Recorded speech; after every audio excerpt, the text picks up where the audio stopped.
Ang mayaman kong asawa. 2,271 pakikipaglaban para sa mga puwang. May hindi tama. Ang mga sugat ng pulang buhok na masamang espiritu ay talagang gumagaling. Ang panloob na chi ng masamang espiritu ay lalakas habang lumilipas ang panahon. Malalim na sumimangot si Chinyu. Kung magtatagal ito, habang unti-unting lumipas ang panahon, walang makakatakas dito. Hindi niya namamalayan na hinanap ang lalaking may bigot. Ang lalaking may bigot ay talagang nangunguna sa pagsasaliksik nitong mistikong kaharian. Kung nandito siya, baka mas maayos ang sitwasyon. Gayunpaman, pagkatapos maghanap sa paligid, walang bakas ng lalaking may bigot. Ito ay hindi alam kung siya ay nagtatago o nakaligtaan ang oras ng pagbubukas ng Mystic Realm.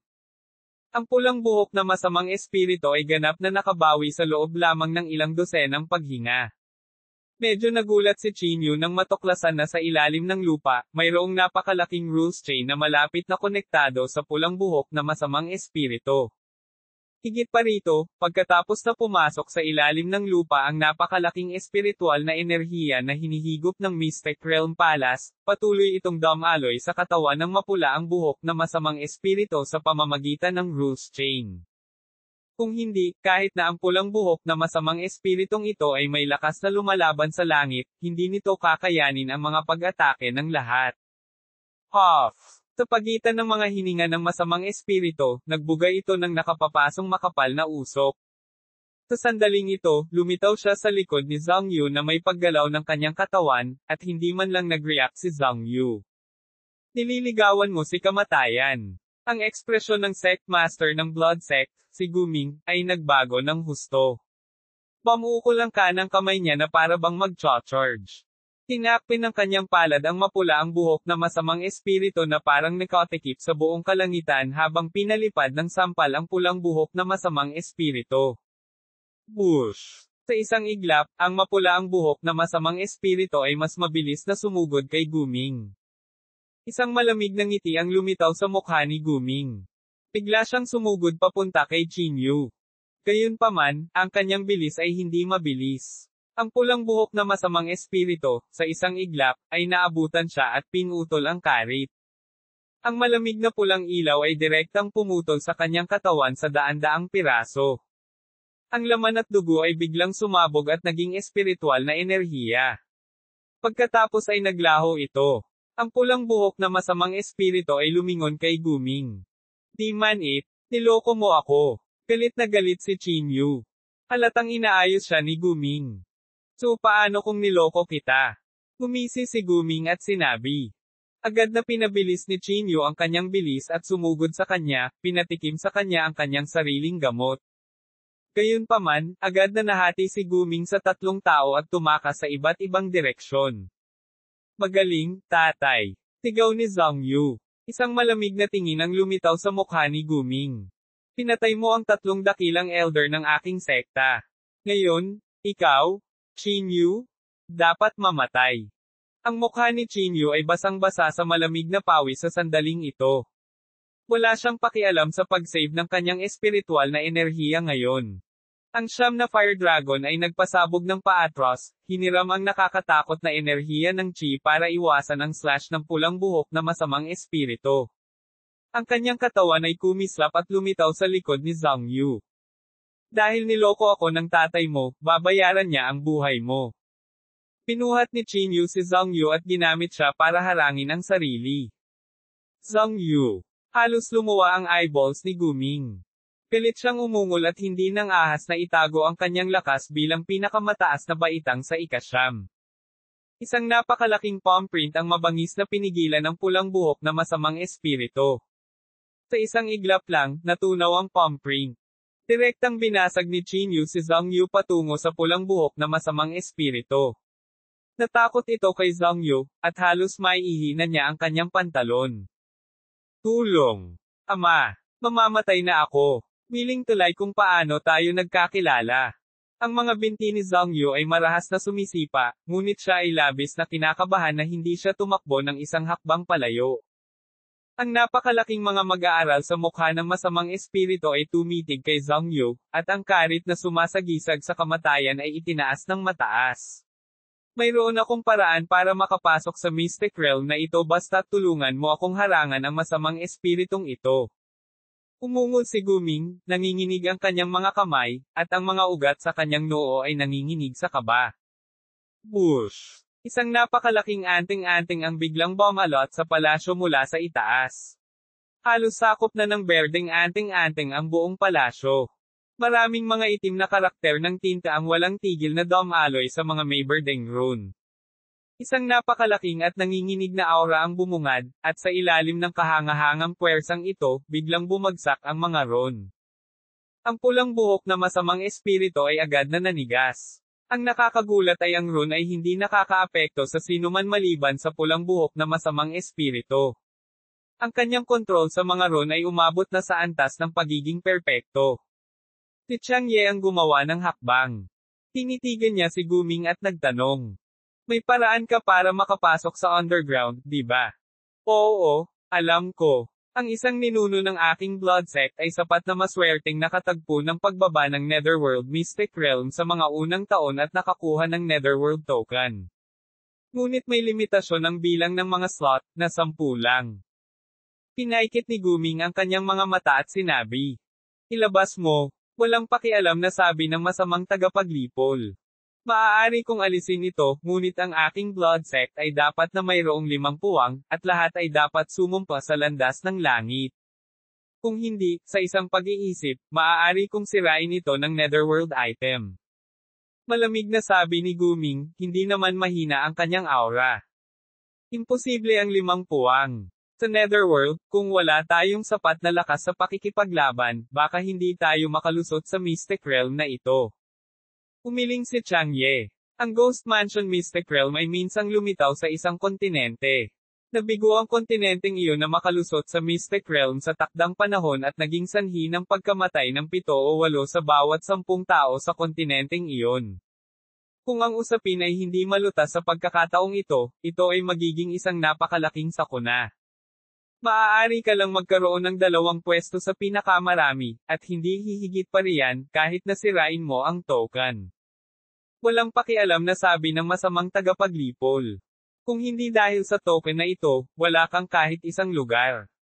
Nang makita ang matigas na ugali ng Evil Exterminator at dahil hindi kayang tuklasin ng kanilang blood sect ang Mystic Realm na ito ng mag-isa, napanganga na lang si Guming at pumayag. Bahagyang tumango ang masamang tagapaglipol. Ang iba ay papasok batay sa kanilang lakas. May mga mapanganib na lugar sa Netherworld Mystic Realm, ngunit kung mas delikado ang lugar, mas maraming pagkakataon. Walang pakialam na sinabi ng masamang tagapaglipol, sino man ang nakakaramdam na mayroon siyang lakas na makapasok sa Mystic Realm na ito, humarap ka. Ang masamang tagapaglipol, sina Changye, si Tu Haoyo, Shimen, at Mei Li ay nakatayo sa harapan ng walang pag-aalinlangan. Halos walang nang ahas na hamanin sila. Pagkatapos nito, sina Uncle Ling, Wu Feng, at Shui Yuan. Ang isa pang nasa katanghaliang gulang na lalaki na may mabangis na ekspresyon at matataas na cheekbones ay humakbang din. Ang lakas ng taong ito ay sobrang nakakatakot din. Ilang beses na siyang inatake ng mapula ang buhok na masamang espiritu, ngunit nanatili siyang hindi nasaktan. Siya ay dapat na isang magsasaka na may napakalakas na pisikal na katawan at kaluluwa. Pinaikit ni Chinyu ang kanyang mga mata at humakbang pasulong. Ito ay medyo simple. Dapat mayroong hindi maisip na mga pagkakataon sa ibaba. Kung hindi, hindi gusto ni Guming ang 5 pwesto. Bukod dito, kapag ang pinakamalakas na magsasaka na ito ay pumasok sa Mystic Realm, sino ang makakapigil sa masasamang espiritu sa itaas? Basura, naglakas loob ka bang pumasok sa Mystic Realm? Sigaw ni Zhang Yu. Ito ay may kinalaman sa kapalaran ng mga tao sa buong kontinente. Sa iyong kasalukuyang lakas, sinusubukan mo bang samantalahin ang sitwasyon? Hindi ka dapat magkaroon ng ganitong pag-iisip. Gumisi si Guming. Isang tunay na santo sa ika-4 na baitang, huwag kang lalabas at magpakatanga. Sa iyong lakas, sa tingin mo ba ay makakakuha ka ng ilang mahiwagang artifact kapag nagkataon? Malamig ding sabi ni Wu Feng. Bakit hindi ka sumama at magsanay sa akin? Tingnan natin kung sino ang basura. Gumisi si Chinyu at sinabi. 2,272 paghaharap. Nagbago ang ekspresyon ni Wu Feng. Medyo hindi natural ang itsura niya. Sa katunayan, naglaban sila noon sa Blue Horizon Continent. Dahil maaaring patayin ni Qin Yu ang third elder ng Blood Sect, hindi siya dapat maging kapareha ni Qin Yu. Little brother, naiintindihan ko na gusto mong samantalahin ang pagkakataon, ngunit huwag mag-overestimate sa iyong sarili, haha. Gumisi ang lalaking may masasamang ekspresyon at sinabi. Ang lugar na ito ay umaasa sa lakas ng isang tao, hindi sa kayamanan, naiintindihan mo ba? Ang isang basurang tumakas mula sa banal na rehiyon ay gustong samantalahin ang isang magandang pagkakataon. Malayo ka pa sa pagiging isang tunay na santo sa ika-4 na baitang. Tinitigan siya ni Shui Yuan ng masama. Nandito ako nakatayo. Kung may tumututol, itaboy mo ako rito. Gumisi si Qin Yu at sinabi. Nililigawan mo ba si kamatayan? Ang Dark Vulture Cultivator ay kumamo kay Qin Yu at dinurog ang kanyang protection na magulong chi gamit ang 5 daliri. Bumaon ito sa katawan ni Qin Yu, at pagkatapos ay isang napakalaking puwersa ang sumulpot sa bawat daliri. Gayunpaman, kahit anong pilit niya, maaari lang siyang mag-iwan ng fingerprint sa katawan ni Qin Yu. Wala kang sapat na lakas. Nag-aapoy ang itim na apoy sa harap ng katawan ni Qin Yu. Isang nakakatakot na hanging kamao ang lumabas mula sa itim na apoy at dumapo sa katawan ng lalaki. Ang itim na apoy ay nag-aapoy ng husto sa maitim na buwiter nang sila ay magkatagpo. Nahihiyang umatras siya at nagtagal upang patayin ang itim na apoy. 4th grade domain. Tila ito ang kapangyarihan ng domain ng nakaraang panahon. Gayunpaman, napakabihirang maunawaan ang kapangyarihan ng mga panuntunan bago ang ika-5 baitang. Tanong ni Sito Haoyo. Ang masamang tagapaglipol ay tumingin sa kailaliman ng lupa ng walang ekspresyon na para bang sinusubukan niyang imbestigahan ang sitwasyon sa ilalim ng lupa. Sa tingin mo ba ay hindi ka magagapi dahil mayroon lamang kang ilang mga kayamanan? Gusto kong makita kung gaano kalaki ang iyong maipapakita sa espasyong ito na pinigilan ng mga patakaran. Gumisi si Wu Feng at sinabi. Isang mabigat na saber ang nalaslas ng paalang, at ang napakalaking saber chi ay tila nahati ang makamulto na chi sa 2 espasyo. Ang saber chi ay naglalaman ng napakalaking hanay ng mga panuntunan, at mabangis siyang tumayo sa katawan ni Qin Yu. Sa kabila ng pagsupil sa mga patakaran, mayroon pa rin siyang aura ng isang ika-9 na baitang true saint kapag nilalaslas ang saber. Hinawakan ni Qin Yu ang saber chi sa kanyang kamay, at ang kapangyarihan ng pagkawasak ay naililipat mula sa kanyang palad. Bumangga ito sa saber chi ni Wu Feng, at ang pagsasama ng dalawang kapangyarihan ng daan ay nakabuo ng marahas na dagandong. Sa isang iglap, ang saber chi ay naputol kaagad. Sinipa ni Qin Yu ang tiyan ni Wu Feng, pinalipad siya. Maaari ka ring mawala ngayon. Tinitigan ni Qin Yu si Shui Yuan at malamig na sinabi. How dare you? Biglang nagbago ang ekspresyon ni Shui Yuan. Gayunpaman, matapos makita ang hindi magiliw na tingin ni Qin Yu, pilit niyang nilunok ang ikalawang kalahati ng kanyang pangungusap. Dito, sa sandaling sinadya ni Qin Yu na patayin siya, walang sino man ang magkakaroon ng mood na iligtas siya. Hindi siya makakapunta sa Mystic Realm na ito. Hindi ako papayag. Halos mabaluktot ang mukha ni Zhang Yu. Ang masamang tagapaglipol at si Chang Ye ay mga matandang halimaw na nabuhay ng maraming taon, at si Shimen ay walang awa din. Hinding-hindi niya papayagan ang isang taong lumitaw ng wala saan na tumayo sa harapan niya at nakipag-alitan sa kanya ng higit sa 1 beses. Hindi siya makakapunta. Inamin ko na 2 pwesto lang ang gusto ko, pero hindi ako papayag na lumabas siya sa listahan. Kung hindi, mas gugustuhin kong sirain ang token ng Ghost Mansion kaysa sa kompromiso. Willing to lie kung paano tayo nagkakilala. Malamig na sabi ni Guming. Hindi siya nang ahas na maging pabaya sa harap ng iilang mga henyo ng kalabakang ito. Naglagay na ako ng restriction sa token ng Ghost Mansion. Kung may mangyari sa aking kaluluwa, agad itong masisira sa sarili. Ilabas mo ang token. Hindi siya papasok sa Mystic Realm. Walang pakialam na sabi ng masasamang tagapaglipol na para bang ayaw na niyang magdulot pa ng gulo sa pagkakataong ito. Isang invisible force ang nagtulak kay Chinyu pabalik sa karamihan.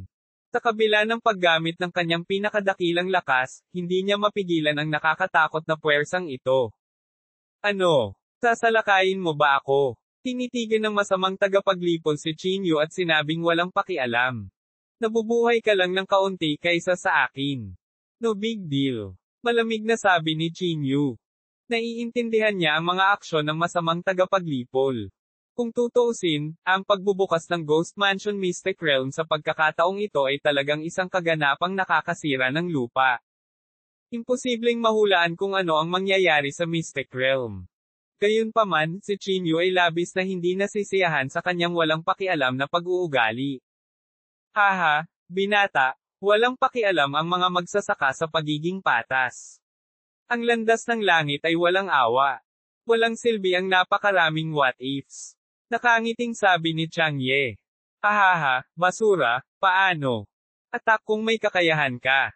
Bakit ang duwag mo ngayon? Tumawa si Zhang Yu habang tinatawag siya. Gumisi si Guming at kinuha ang Netherworld Token. Pinalot ng aura sa token ang 10 tao na papasok sa Mystic Realm. Ang napakalaking panloob na chi ng Netherworld ay biglang naging isang napakalaking haligi ng ulap na nag-angat ng ilan sa kanila. Pagkatapos ay pumailan lang ito sa langit at pumasok sa isang porma sayon sa himpapawid. Mariin na ikinuyom ni Chinyu ang kanyang mga kamao, pilit na kinokontrol ang pagnanasang umatake. Kaibigan ko, nakipagdeal ako sa iyo, ngunit hindi ka interesado. Isang mahinang boses ang biglang tumunog at natigilan si Chinyu. Ang lalaking may bigot. Gaya ng inaasahan, narito ka. Tuwang-tuwa si Chinyu. Ikaw talaga ang masasamang tao, masamang ugali na binata. May paraan ako para makapasok sa Mystic Realm na ito, ngunit kailangan ko ang makamulto na enerhiya na dati mong nilinang sa cultivation technique. Tumunog ang boses ng lalaking may bigot. F-sake, saan ka nagtago? Bakit hindi kita nahanap ng matagal? Ang kasalukuyang divine sense ni Chinyu ay nakakatakot matapos maranasan ang binyag sa landas ng reincarnation. Gayunpaman, hindi pa rin niya mahanap ang lalaking may bigot. Ano sa tingin mo ang maaga akong umalis? Siyempre, kailangan kong iset up ng maaga ang formation. Kung hindi, hindi ako makakaligtas kapag pinuntirya ako ng masamang espiritong ito. Medyo mayabang na sabi ng lalaking may bigot. Kahanga-hanga, talagang kahanga-hanga. Tunay na kahanga-hanga. Pilasin mo at dalhin ako sa Mystic Realm na ito. Mabilis siyang pinuri ni Chinyu. Chinyu? Sigurado ka bang gusto mong pumunta? Nag-aalangan pa ako dahil ang mga deduction ko ay nagpapakita na ang Mystic Realm na ito ay naiiba sa iba pang nakita ko dati. Ang pagdeduce pa lang ng paraan para makapasok dito ay kailangan na ng maraming effort. At pagdating sa pagbabawas ng kapalaran at kamalasan, halos masunog ang malaking halaga ng aura ng buhay ko sa isang iglap. Ang lalaking may bigot ay medyo solemn na. Malamang na hindi magandang bagay ang pagpasok sa Ghost Mansion. Kung hindi ako papasok, tiwala akong magagamit ko ang formation para magtago hanggang sa mawala itong Mystic Realm. Natahimik kaagad si Chinyu. Mas maaasahan dapat ang lalaking may kaltas ng bigot. Isa lang ang buhay niya. Walang kinabukasan kung mawawalan siya ng buhay. Napagpasyahan kong huwag pumasok. Kung gusto mong pumasok, maaari kong ibigay sa iyo ang paraan. Gayunpaman, kailangan mong bigyan ako ng kalahati ng mga nadagdag mula sa loob. Mahinang sabi ng lalaking may bigot. Lalaking may bigot, gusto kong pumasok. Itinaas ni Chinyu ang kanyang ulo at malamig na sinabi. Nilinang niya ang Soul Torment Mind Technique. Bagamat pansamantalan niyang pinigilan ang ibang personalidad, ito ay sa huli ay isang nakatagong panganib na nanatiling hindi nalutas. Bukod dito, ang Soul Torment Mind Technique ay isang teknik na iniwan ng babaeng nakamaskara, at ang babaeng nakamaskara ay isang napaka-misteryosong pag-iral sa underworld. 2,273 ang tao ng siyam na buhay. Maraming mga kadahilanan ang nagpahiwatig na ang dalawa ay magkaugnay. Sa pamamagitan lamang ng pagbaba at paggalugad ng personal ay malulutas ang problemang ito. Habang ito ay mapanganib, nangangahulugan din ito ng mga pagkakataon. Ito rin ang dahilan kung bakit gustong bumaba ng maraming magsasaka. Maaari siyang makapagtago ng ligtas magpakailanman, ngunit magkakaroon ba siya ng sapat na kakayahan upang protektahan ang mga taong gusto niyang protektahan kapag dumating ang tunay na magulong panahon? Lalaki na may bigot, maaaring hindi rin ligtas ang lugar na ito. Nararamdaman ko na higit sa kalahati ng espiritual na enerhiya ng mga patay na magsasaka ay na-injected sa pulang buhok na masamang espiritong ito. Kung magpapatuloy ito, ang porma sayon ay maaaring hindi manatiling nakatago. Pag-isipan mo itong mabuti. Seryosong sabi ni Chinyu. Marami nga talagang sekreto ang lalaking may bigot. Gayunpaman, hindi pa niya nilinlang si Chinyu dati. Deep down, matagal na niyang tinuturing na kaibigan ang lalaking may bigot. Haha, napakabuti mong tao. Hindi nawala ng kabuluhan ang pagbibigay ko ng buong katapatan sa iyo. Pumalaklak ang lalaking may bigot. Inilibot ni Chinyu ang kanyang mga mata. Tanging ang lalaking may bigot lamang ang nakakapagpapanatili ng walang kabuluhang pagtingin sa oras na ito. Naniniwala pa rin ako sa aking paghatol. Kung mamatay ka, susunugin kita ng papel na pera dito. Siyempre, kung lalabas ka ng buhay at kumuha ng isang bagay, tandaan na ibigay sa akin ang kalahati ng mga kayamanan. Tawa ng tawa ang lalaking may bigot. Isang madilim na berdeng ilaw ang biglang lumitaw, at isang sirang tansong sungay ang lumitaw sa kamay ni Chinyu. Natakpan ng madilim na berdeng lumot ang sungay, at ilang mga ukit ng tao ang nasa loob. Gumamit ng makamulto chi upang pinuhin ang kayamanang ito. Tunog ang boses ng lalaking may bigot. Ipinakalat ni Chinyu ang Soul Torment Mind Technique. Pagkatapos niyang iturok ang ghost chi sa busina, biglang tumunog ang isang muffled sound. Bagamat hindi malakas ang tunog, ito ay parang umaalingaw-ngaw sa kanyang banal na kahulugan sa parehong oras. Ang pulang buhok na masamang espiritu ay biglang tumigil sa pagpupumiglas at tumayo sa loob ng mga ron. Sa sumunod na sandali, nagpakawala siya ng matinis na sigaw at nagsiwalat ng napakalaking pulang dugo na bibig. Ang makapal na nakaimpake na parang lagari ng ngipin ay nagpabilis ng tibok ng puso ng mga magsasaka sa paligid at nanginig ang kanilang mga katawan. Biglang lumaki ang mga kalamnan sa kanyang mga kamay, at pinutol ng pulang dugo na karit ang mga ron at tumilapon patungo kay Chinyu. Naira. Nanghina ang mga binti ni Chinyu. Sa sandaling ito, hindi na niya kayang harapin ang pulang buhok na masamang espiritu. Kuya, hindi. Guro, mangyaring huwag akong linlangan sa iyong bagay. Nanginginig ang kaluluwa ni Chinyu. Sa sandaling maputol ang karit sa kanyang katawan, isang ulap ng itim na fog ang biglang lumabas sa sungay. Isang bola ng makamulto na chi ang biglang bumalot kay Chinyu, dinala siya sa hangin at bumagsak sa formation. Sa isang iglap, dumating si Chinyu sa harap ng isang mahabang makitid na daanan. Ang daanan na ito ay humigit kumulang 1 metro at 50 o 60 sentimetro ang taas, at ang pagdaan dito ay nangangahulugan na ang isang tao ay kailangang yumuko ng kanyang katawan. Mayroong ilang malalim na bakas ng pag-atake sa daanan. Malamang na sinalakay ito ng ilang taong unang bumaba, ngunit hindi nila ito kayang sirain. Agad na yumuko si Chinyu at dahan-daang sumulong. Ang ghost mansion na ito ay umiral ng mas matagal kaysa sa kanya. Kaya ano ang problema kung yumuko siya? Ang buong daanan ay tila walang katapusan. Tinindihan ni Chinyu ang kanyang purple na apoy at pinaliwanagan ang isang gilid nito. Kahit halos mahawakan niya ang balangkas ng dingding, hinihingal pa rin si Chinyu sa sandaling lumiwanag ito. Ang mga ito ay tila mga mural mula noong sinaunang panahon. Mayroong hindi mabilang na mga eksena ng digmaan na nakaukit sa kanila, at may ilang pagkakaiba sa pagitan ng hitsura ng mga magsasaka na iyon at ng mga tao ngayon. Mayroon lamang isang pangunahing tauhan sa mga mural na ito. Iyon ang babaeng nakamaskara. Ito talaga ang mystic realm na naiwan ng babaeng nakamaskara. Labis na nagulat si Chinyu. Nandito kaya si Xiaoyu? Dahan-daang lumakad si Chinyu. Ang mga mural na ito ay tila naglalarawan sa siyam na buhay ng babaeng nakamaskara. Mayroong hindi mabilang na dagat ng dugo at mga bangkay.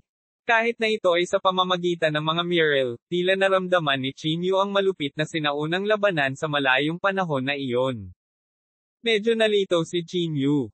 Ang laban na pinili ng babaeng nakamaskara ay random. Siya ay tila isang walang katapusang killing machine, patuloy na lumalaban hanggang sa siya ay namatay. Gayunpaman, ang mga Muriel ay nagtala ng isang nakakatakot na punto. Bago mamatay ang bawat babaeng nakamaskara, mag-aayos muna siya ng burol, naghahanda para sa muling pagkakatawang tao sa susunod na buhay. Sa mga Muriel, nakaharap ang babaeng nakamaskara sa isang hindi mailarawang higanteng halimaw. Ang mga mata ng halimaw ay kasing laki ng mga bundok, at ang babaeng nakamaskara ay parang langgam sa harap ng halimaw. Sa ilalim ng napakalawak na agwat, namatay ang babaeng nakamaskara. Sa bawat buhay, ang babaeng nakamaskara ay namatay sa kamay ng halimaw na ito, ngunit nagpumilit siyang hamanin ito. Ito ang ikasyam na buhay. 11 tao ang inukit sa daanan. Ipinakita ng mga Muriel na ito ang lugar. 11 tao. Biglang nakaramdam ng lamig si Chinyu sa kanyang gulugod. Ang token na nakuha ng sect master ng blood sect, si Guming, ay maaaring magdala ng 10 tao dito, at ang lalaking may hindi kumpletong mahiwagang artifact ng bigot ay nagpadala rin sa kanya dito. Nangangahulugan ba iyon na ang 11 sa kanila ay hinulaang narito? Isang matinding pagkabalisa ang bumalot sa puso ni Chinyu. Ang pakiramdam na ito na hinulaan ay talagang hindi maganda.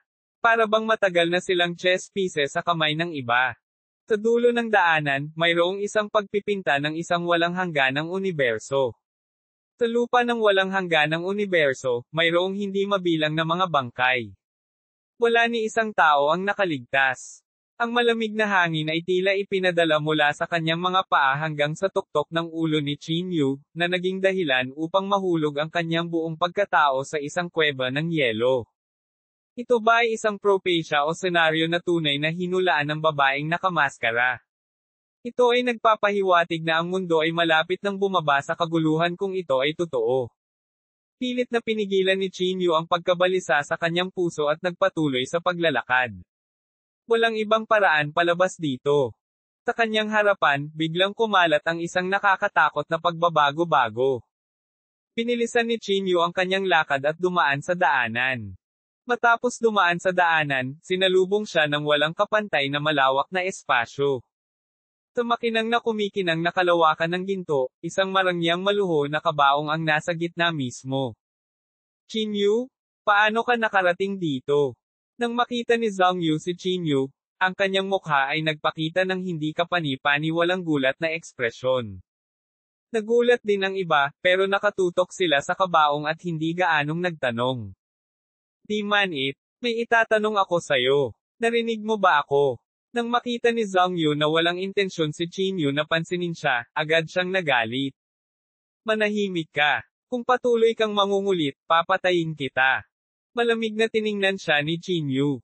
Isang tao na may 9 na buhay. Sa bawat pagkakataong ikaw ay muling nagkatawang tao, ikaw ay naging sanhi ng pag-agos ng dugo sa buong mundo ng mga magsasaka. Ang landas ng langit ng 9 na buhay ay pinatay ang iyong figure. Ngayon, kailangan kitang patayin, masamang multo. Malamig na sabi ng masamang tagapaglipol sa kabaong. Bilang tugon sa masamang tagapaglipol, hindi mabilang na enerhiya ang natipon sa kabaong mula sa lahat ng direksyon. Unti-unting nabuo ang isang walang anyo, napakalaking dami ng enerhiya, at isang nakakatakot na presyon ang bumalot sa ulo ng lahat. Nakakatakot na enerhiya. Ito ang enerhiyang nakuha mula sa pagkatay sa kalahati ng purgatorio. Kakayanin ba natin ito? Nag-aalalang tanong ni Guming. Ang napakalaking pag-vibrate ng enerhiya ay tila umabot na sa tuktok nito. 2,274 ang paglabas ng kabaong. Kung ito ang pinakamataas na kalagayan ng babaeng nakamaskara, ilan lamang sa atin ang natural na hindi makakayanan ito. Gayunpaman, dapat ay nasa mahina na siyang kalagayan ngayon. Kung hindi, hindi na niya kailangang sumipsip ng ganoong kalaking enerhiya. Maingat na naramdaman ni Sito Haoyo ang pagbabago sa loob at sinabing nakakunot ang noo. Ang pakikipagtagpo sa isang napakalaking nilalang na nakauunawa ng 9 na pamamaraan ng daw sa 9 na buhay sa totoo lang, ang pagkakaroon lamang ng pagkakataong makilala siya ng personal ay matutupad ang aking panghabang buhay na hiling. Kahit na mamatay ako sa labanang ito, sulit pa rin ito.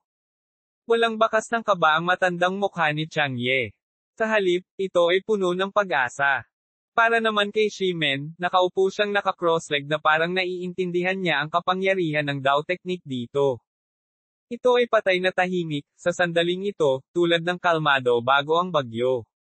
At ngayon lang nagkaroon ng lakas ang lahat para aiskan ang paligid.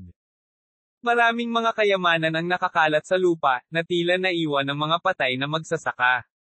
Ngunit kakaiba, walang kahit isang buto na parang naagnas ang mga buto sa paglipas ng mga taon.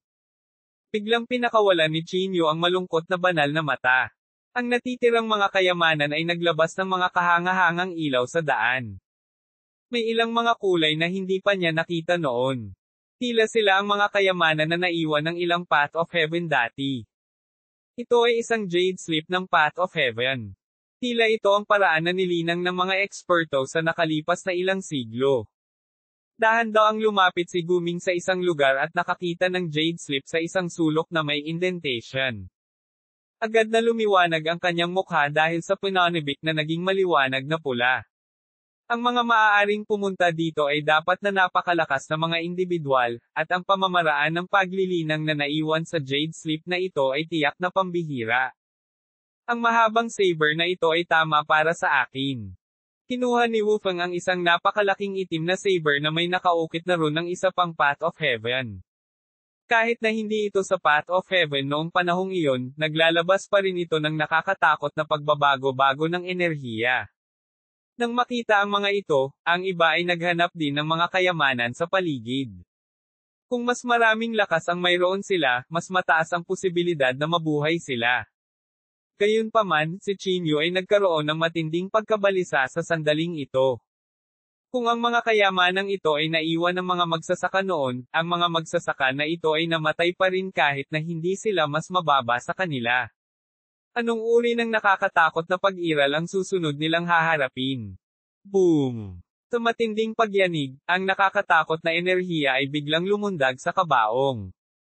Ang napakalaking enerhiya ay naglalaman ng kapangyarihan ng espiritual na enerhiya, demonyong chi, nakamamatay na chi, at iba pang mga enerhiya, at halos pinatitibay nito ang hangin dito. Pakiramdam ni Chinyo ay nahihirapan pa siyang igalaw ang kanyang kamay. Sa ilang paghinga lamang, ang lahat ng napakalaking espiritual na enerhiya ay lumundag sa kabaong. Biglang bumukas ang gintong kabaong, at dahan-daang tumayo ang isang nakamaskara na figure na naliligo sa gininto ang liwanag. Si Xiaoyu talaga. Bumilis ang tibok ng puso ni Chinyu. Naisip niya na nandito si Xiaoyu ngunit naramdaman niyang imposible. Logically speaking, itong Mystic Realm ay hindi bababa sa 7 o 8 Path of Heaven ang nakalipas. Ito ay maaaring hatulan ng aura na naiwan ng mga kayamanan. Ngunit bakit lumitaw si Xiaoyu dito? Hindi ba siya ang ika-9 na reincarnation ng babaeng nakamaskara? Biglang naisip ni Chinyu ang isang posibilidad. Mayroong 11 tao sa mural. Nangangahulugan ito na ang babaeng nakamaskara ay napakahusay sa paghihinuha sa landas ng langit. Sa makatuwid, hindi nakakagulat na ang Daotum na ito ay naiset up ng maaga. Ngunit bakit nagpakita si Xiaoyu dito sa sandaling ito? Ang banal na pag-iisip ni Chinyu ay kasing bilis ng kidlat, ngunit nabigo siyang maunawaan ang pinagbabatayan ng mga dahilan sa likod nito. Ang taong may 9 na buhay, ang iyong katawan ay nabahiran ng dugo at kasalanan. Ngayon, tiyak na lilipol kita dito. Nakasimangot na sabi ng masamang pagpuksa. Ang babaeng nakamaskara ay dahan-daang lumutang sa hangin, ang kanyang tingin ay walang pakialam habang nakatitig sa karamihan. Ang kanyang anyo ay mukhang makajos, walang kabuluhang tinatanaw ang mundo, nakatingin sa 11 individual na parang mga langgam. Hindi ka maniniwala kung bakit ako lumipat sa Bacolod City. Pinigilan ng nakakatakot na aura ang lahat ng naruroon. Kung sila ay bahagyang mahina, malamang na sila ay direktang lumuhod. Nakakatakot na kapangyarihan. Ito ay halos aura ng isang peak true saint. Nagulat si Chinyu. Napakaikling panahon lamang iyon, ngunit naabot na ni Xiaoyu ang limitasyon ng maaaring makamit ng Path of Heaven na ito.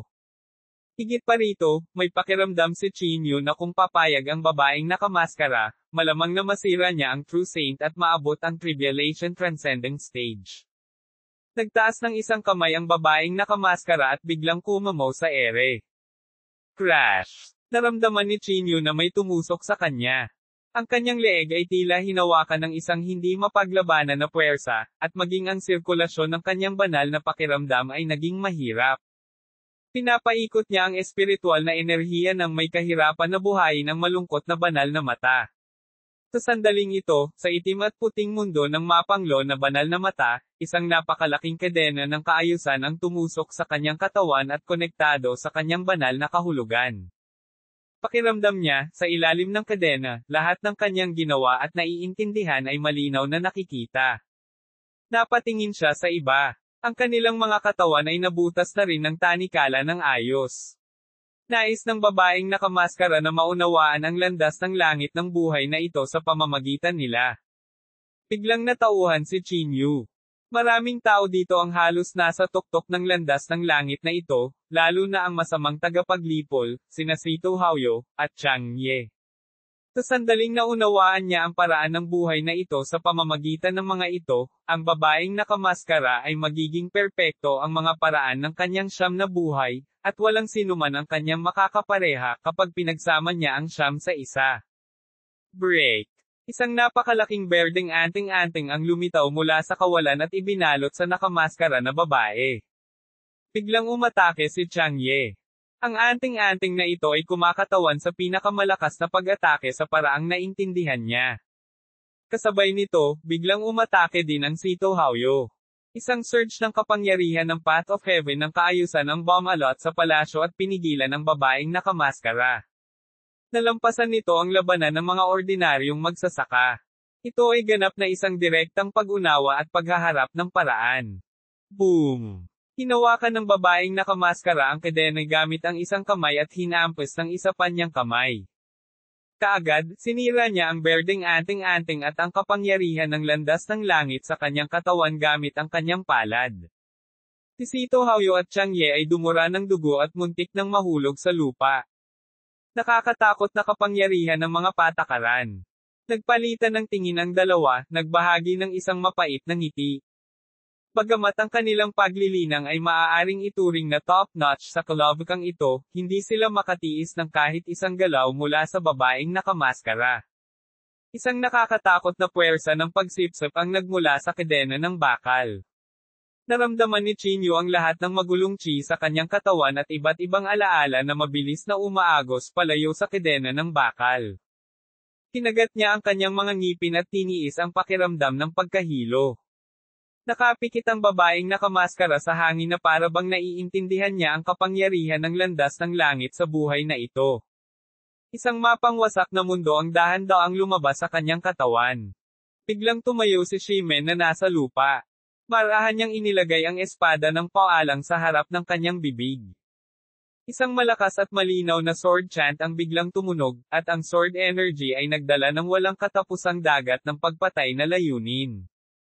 Ang sukdulang lakas ng espada ay naging sanhi ng panginginig ng mga bakal na nakagapo sa kanya. Sword 21, ang Heavenly Sword. Isang espadang liwanag na kasing liwanag ng araw at buwan ang lumalas at dumapo sa katawan ng babaeng nakamaskara. Biglang nagmulat ng mata ang babaeng nakamaskara at binato ng suntok ang sword energy. Boom! Sa isang iglap, nabasag ang layunin ng espada, at napaatras ang babaeng nakamaskara. 2,275 ang Evil Exterminator attacks. Ang pag-atras lamang ay sapat na para mabigla ang lahat. Pagkatapos ng lahat, ang babaeng nakamaskara ay isang buhay na pumatay sa sect master ng Immortal Slaying Sect sa isang suntok. Pagkatapos ng pag-atake, medyo namutla ang mukha ni Shimen. Ang kanyang mga atake ng espada ay karaniwang walang reserbasyon. Ang 11 malalaking kadena na bakal ay muling naglabas ng kakaibang puwersa ng pagsipsip. Tila sinusubukan nilang kunin ang lahat ng mga pamamaraan ng paglilinang at ang paraan na kanilang naintindihan.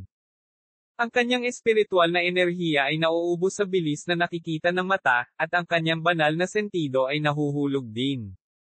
Sinubukan ng lahat na labanan ang puwersa ng pagsipsip na ito ng buong lakas, ngunit ang kanilang pagtutol ay partikular na hindi gaanong mahalaga sa harap ng malawak na puwang sa lakas.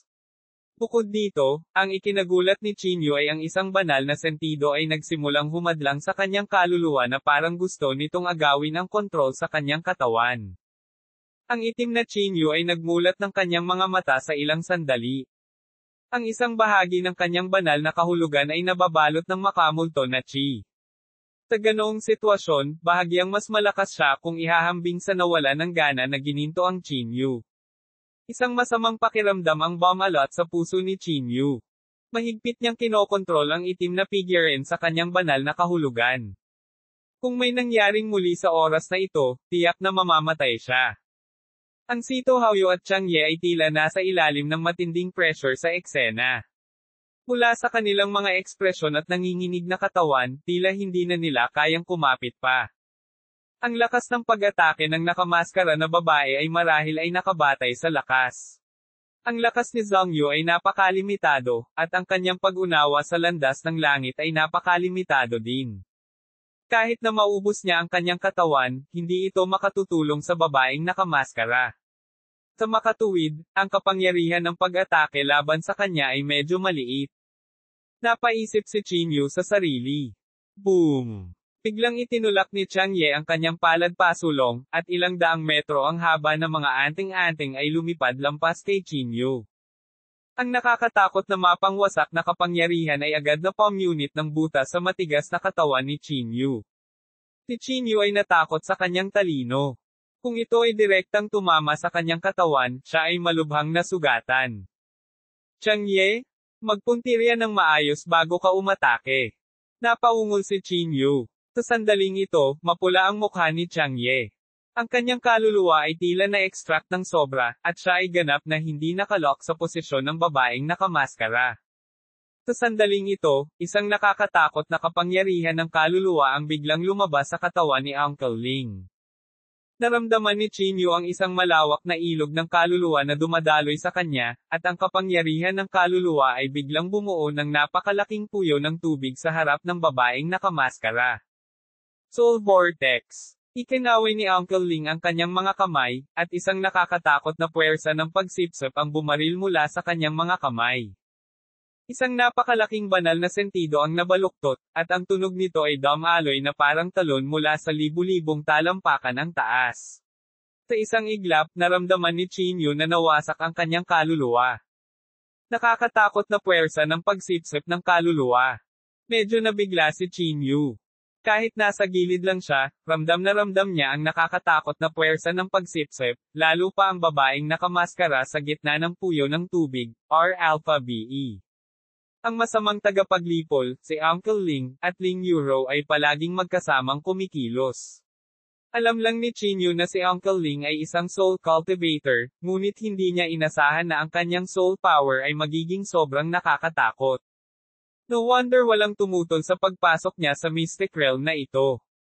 Sa sandaling ito, ang nakakatakot na puwersa ng pagsipsip ay pinakawalan sa sukdulan. Ang nakakatakot na soul vortex ay umiikot na parang mga pintuan ng impyerno. Naghahanap ng tao sa Bacolod City ngayon.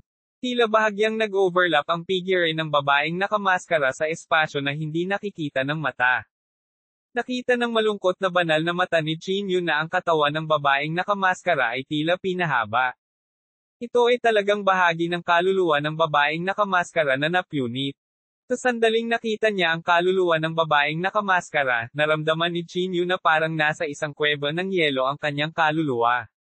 Ang pakiramdam na iyon ay ang ika-6 na sentido ng mga tao kapag nakatagpo sila ng matinding panganib.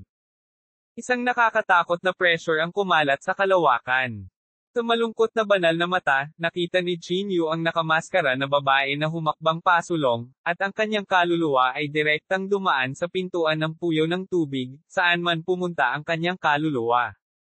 Ang itim na kidlat ay nagngangalit, at ang pinto ng puyo ng tubig ay agad na nabasag. Kumalat sa kung saan-saan ang tunog ng nabasag na espasyo. Wala pang isang hininga, ipinagpatuloy niya ang dati niyang posture na para bang hindi siya gumagalaw. Naramdaman lamang ni Chinyu na basang-basa ng malamig na pawis ang kanyang buong katawan. Ang bilis kung saan naglakbay ang banal na kaluluwa ng babaeng nakamaskara ay napakabilis na kahit ang malungkot na banal na mata ay hindi ito makuha. Babae ng siyam na buhay, ang dugo ng hindi mabilang na buhay ng tao sa iyong katawan ay dapat mabayaran. Ngayon, ang lugar na ito ang iyong magiging libingan. Biglang nagmulat ng mata ang masamang tagapaglipol. Biglang sumabog ang kanyang katawan sa hindi maipaliwanag na kapangyarihan. Isang napakalaking surge ng kapangyarihan ng Path of Heaven ang tumago sa espasyong ito at pumasok sa kanyang katawan. Sa isang iglap, isang kakilakilabot na bagyo ang bumalot sa kalawakan, at isang napakalaking kapangyarihan ang nagawang pansamantalang pilitin pabalik ang bakal na kadena ng daan na nakagapos sa kanya. Ang katawan ng masamang tagapaglipol ay nagbuga ng napakagandang aura, at ang napakalaking kapangyarihan ng landas ng langit ay lumundag sa kanyang katawan na parang tidal wave. Itinapon niya ang espada sa kanyang kamay at hakbang-hakbang na tinungo ang babaeng nakamaskara. Ang dalawang napakalaking puwersa ay dahan-daang nagbanggaan, at umalingaw-ngaw sa buong kalawakan ang nagsasalpukan na tunog ng daan. Ang katawan ng masamang tagapaglipol ay parang isang higanteng espada. Ang kanyang katawan ay naging Sword of the Path of Heaven habang hakbang-hakbang patungo sa babaeng nakamaskara. Hindi nagbago ang ekspresyon ng babaeng nakamaskara. Hinayaan niya ang nakakatakot na enerhiya ng espada na dumaloy sa kanya tulad ng isang tidal wave. Para siyang higanteng barko sa dagat, hindi kumikibo. Ito ang aking espada ng landas ng langit. Tinitigan ng masamang tagapaglipol ang babaeng nakamaskara at mahinang sinabi. Ang cade ng bakal sa kanyang katawan ay nagbuga ng matinding frictional sound habang naglalakad siya sa isang tiyak na distansya. Pagkatapos, nagsimulang lumitaw ang mga pinong bitek sa lugar na pinakamalapit sa masasamang tagapaglipol. Nakakatakot. Siguradong ito ang pinakamakapangyarihang tuntunin ng True Saint. Ang kakilakilabot na kapangyarihan ng mga tuntunin na iyon ay nagpabilis ng tibok ng puso ni Chinyu sa takot. Ang mga patakaran ng paglipol na naintindihan niya ngayon ay sadyang napakababa kumpara sa mga tuntunin ng daan ng espada sa harap ng masamang tagapaglipol. Bukod dito, tila may misteryosong aspeto ang aura ng masamang tagapaglipol. Sa bawat hakbang niya, tataas ng level ang aura niya. Ang katawan ni Chinyu ay maihahambing na ngayon sa isang demonyong hayop, ngunit nakaramdam siya ng matinding sakit. Ang aura sa katawan ng Evil Exterminator ay mag-iiwan ng sugat kapag dumaan ito sa kanya. Nakakatakot. Tinitingnan ni Elder Guai ang lahat ng nasa labas ng Somero Ring. Nanginginig ang boses niya. Sino ang lalaking ito? Elder Guai, kilala mo ba?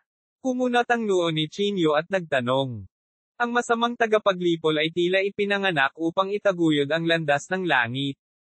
Ang alamat sa kalawakan na ito ay naglalarawan sa kanya bilang isang mabangis na kaaway ng kasamaan.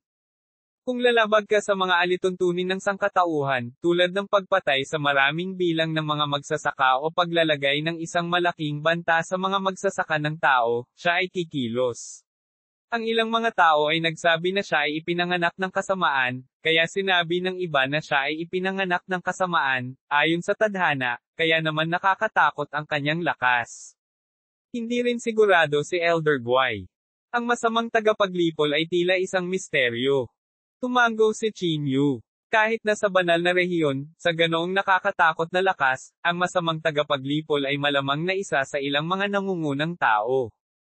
Hindi alam kung bakit siya natrap sa kalabukang ito sa lahat ng oras na ito. 2,276 ang duel sa pagitan ng dalawang kapangyarihan ng landas ng langit. May isa pang chismis, kahit na malamang na hindi ito malamang. Ang masamang tagapaglipol ay maaaring isang napiling tao, posibleng isang kandidato para maging tagapangalaga ng kalabukang ito. Kapag ang tagapag-alaga ay bumagsak, ang masamang tagapuksa ay magiging bagong tagapag-alaga. Gayunpaman, ito ay hindi masyadong malamang, kung isa sa alang-alang ang isang tagapag-alaga ay maaaring lumitaw ng isang beses lamang sa bilyon-bilyong mga tao, na nagiging sanhi ng gayong posibilidad. Ibinahagi ni Elder Guai ang isa pang chismis. Sumakit ang puso ni Chinyu. Ang nahulog na guardian, hindi ba ang tinutukoy niyan ay ang kanyang ama? Sa espasyong ito sa sandaling ito, ipinikit ng babaeng nakamaskara ang kanyang mga mata at hinayaan ang masamang tagapaglipol na lumapit sa kanya sa loob ng 10 talampakan mula sa kanya ng dahan-dahan. Sa sandaling ito, ang espasyo sa kanilang paligid ay nabasag. Ang isa ay ang Path of Heaven ng masamang tagapaglipol, at ang isa pa ay ang landas ng siyam na buhay ng babaeng nakamaskara. Ang paghaharap sa pagitan ng dalawang paraan ay naging dahilan upang sila ay maging isang black hole.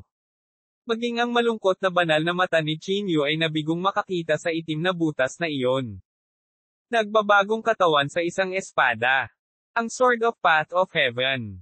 Umalangaw-ngaw sa buong langit at lupa ang walang pakialam na boses ng masasamang tagapaglipol.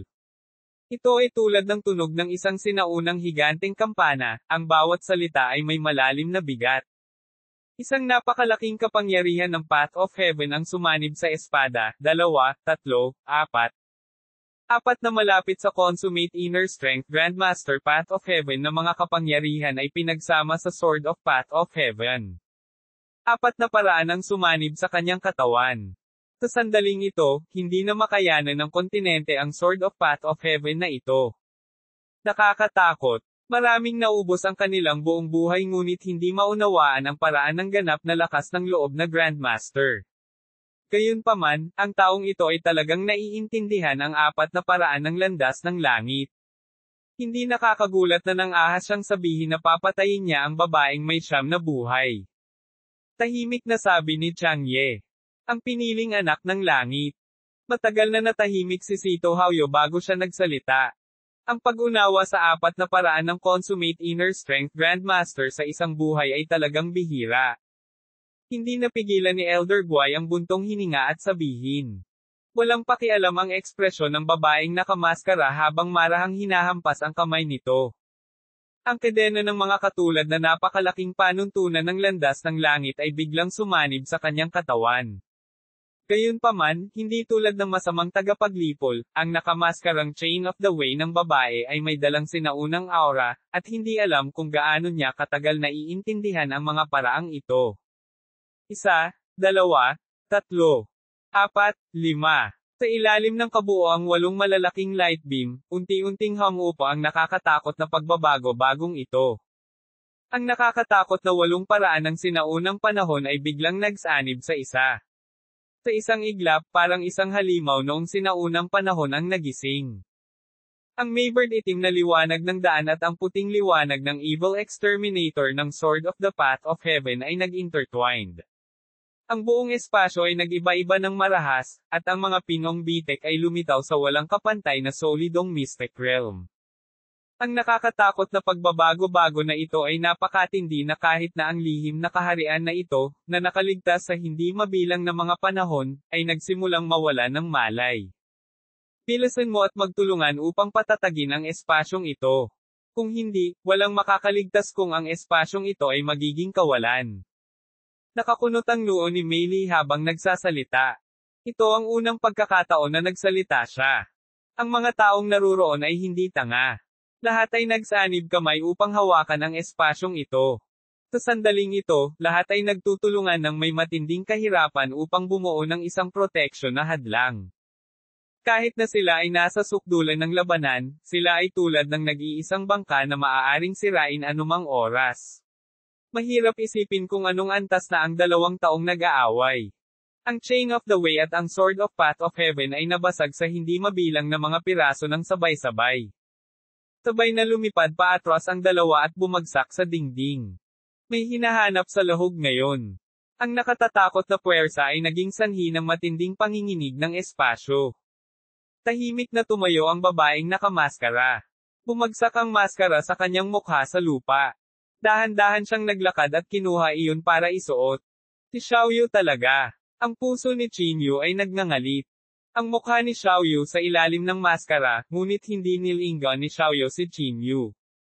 Hindi sigurado kung ganap na nagising ni Xiaoyu ang mga alaala ng kanyang nakaraang 8 buhay. Tahimik ding tumayo ang masamang tagapaglipol. Mapula ang kanyang mukha, ngunit ang kanyang panloob na chi ay parang tsunami. Hindi man lang ito nang hina bagkus ay naging mas malawak pa. Ang pagsasanib ng 8 sinaunang Great Dao ay talagang kakilakilabot, ngunit sa ilalim ng kasalukuyang Path of Heaven, ang mga sinaunang panuntunan ng Great Dao ay tiyak na masusupal. Anong mga pamamaraan ang mayroon ka sa susunod? Hindi ako magagapi sa ilalim ng kapigatian. Marahil ay magagamit mo ang kapangyarihan ng kapigatian para patayin ako bago bumaba ang landas ng langit. Walang pakialam na sinabi ng masamang tagapaglipol. Marahan niyang iwinagayway ang kanyang dalawang daliri, at nahulog sa kanyang kamay ang espada ng masasamang tagapaglipol. Tulad ng pangingisda sa tabi ng lawa, casual niyang ibinato ang espada sa pamamagitan ng banayad na pagpitik ng kanyang kamay, at ang treasured sword ng masasamang tagapaglipol ay napalitan ng presensya sa pagitan ng langit at lupa, na agad na tumagos sa kalangitan. Ipinatong ng babaeng nakamaskara ang kanyang mga kamay sa kanyang balakang at biglang hinampas ng kanyang maselang mga kamay ang kabaong. Marahas na yumanig ang buong espasyo. Sa mapanglo ng mga mata ni Chinyu, ang napakaraming daan ay lumundag sa kabaong na parang tubig. Ang bawat pamamaraan ng daw ay kumakatawan sa buhay ng isang magsasaka. Ang pagbubukas ng Ghost Mansion sa pagkakataong ito ay nabawasan ng kalahati ang bilang ng mga cultivator sa kalabukang ito. Isa itong madugong patayan. Kahit na ito ang Path of Heaven, pakiramdam ni Chinyu ay malupit ito. Ang buhay ng tao ay parang aso. Sa sandaling ito, dumating ang espada ng masamang tagapaglipol sa harap ng babaeng nakamaskara, at biglang nabasag ang kanyang maskara. Gayunpaman, halos sabay-sabay na lumitaw ang kakaibang ngiti sa kanyang mukha. Biglang nanlamig ang ekspresyon ni Chang Ye. Bumukas ang kanyang mga palad, at bumaba mula sa langit ang isang green skynet na yumanig sa mundo. Ang hindi mabilang na mga rune dito ay gumagalaw na parang mga dragon, at bawat isa ay may kapangyarihang yumanig sa mundo. Ang pag-ataking iyon ay talagang patungo sa masamang tagapaglipol. Ang hindi inaasahang pangyayaring ito ay ikinagulat ng lahat. Si Uncle Ling ang unang nag-react, at bumulwak ang kanyang soul vortex. Gayunpaman, sa sandaling ito, biglang kumilos si Sito Haoyo. Isang halos perpektong kapangyarihan ng daan ng landas ng langit ang biglang binomba at dumapo sa masamang tagapaglipol. Pagkatapos noon, agad ding kumilos si Guming. Isang skeletal magical artifact ang lumutang sa kanyang katawan. Nang papalapit sa masamang tagapaglipol, bigla itong sumabog. Ito ay isang pinakamataas na kayamanan ng skeletal space. Ang bangkay ng mga dalubhasa na si Chi Guming na nakolekta sa mga nakaraang taon ay nakondense dito. Nang ito ay sumabog, ito ay halos katulad ng isang pag-atake ng isang peak true saint. Sa sandaling ito, biglang umatake din si Mei Li. Hinaranggan ng dagat ng dugo ang nakakatakot na pagsabog ng balangkas. Halos sa isang iglap, lahat ay umatake gamit ang kanilang sixth sense. Walang nakakaintindi kung bakit bigla silang umatake. Nababaliw na ba kayo? Ungol ni Uncle Ling. Mukhang kontrolado sila. Ang magandang mukha ni Mei Li ay nagpakita ng isang solemn na ekspresyon. Umaasa siyang mananalo ang masamang tagapaglipol dahil ang babaeng nakamaskara ay hindi kabilang sa kanilang kapanahunan at kahit kay Titing ay walang pakialam sa buhay ng tao. Kung namatay ang masamang tagapaglipol, walang makakaalis sa lugar na ito ng buhay. Malamig na bumantong hininga ang masamang tagapaglipol. Tila hindi niya nakita ang pag-ataking paparating sa kanya. Ang espada ng masamang tagapaglipol ay nagbuga ng nakakasilaw na liwanag ng espada. Mas bumilis pa ang takbo nito, at pumasok ito sa dagat ng kanyang kamalayan. Hihihi. Bigla namang humagalpak ng tawa ang babaeng nakamaskara. Ito ay tunog na malutong, napakadalisay, na parang isang batang babae na nakahuli ng mga paro-paro sa isang bukid, na naglalabas ng isang pagsabog ng tunay na masaya at walang pakialam na tawa mula sa puso. Isang umiikot na masa ng itim na ambon ang biglang nagsimulang umikot ng marahas sa kanyang kamay. Ang katawan ni Chinyu ay nanginginig ng husto sa sandaling ito. Hindi niya mapigilan ang itim na Chinyu sa isang iglap. Ang kanyang divine sense ay biglang nahulog sa kailaliman ng Sea of Soul. 2,277 ang babaeng nakamaskara. Xiao Yu. Kumilos si Chinyu sa isang nakakatakot na bilis at dumating sa likod ng masamang tagapaglipol. Ginamit niya ang lahat ng espiritual na kapangyarihan sa kanyang katawan, at siyam na higanting dragon na apoy na may kapangyarihang pagpuksa ng Path of Heaven ay sumabog. Ang Soul Torment Mind Technique ay tumalsik ng may galit na galit, at ang napakalawak na Divine Sense ay lumundag na parang bukal. Unang dumating ang Spiritualization Technique. Ang kanyang kaluluwa ay naging isang anyo na nakakabit sa ulo ng dragon na parang isang demonyong Diyos na nag-hibernate sa katawan ng apoy na dragon. Nakatingin sa malayo, isang demonyong Diyos na libu-libong talampakan ang taas na nakatayo sa itaas ng nagninangas at maitim na mga dragon.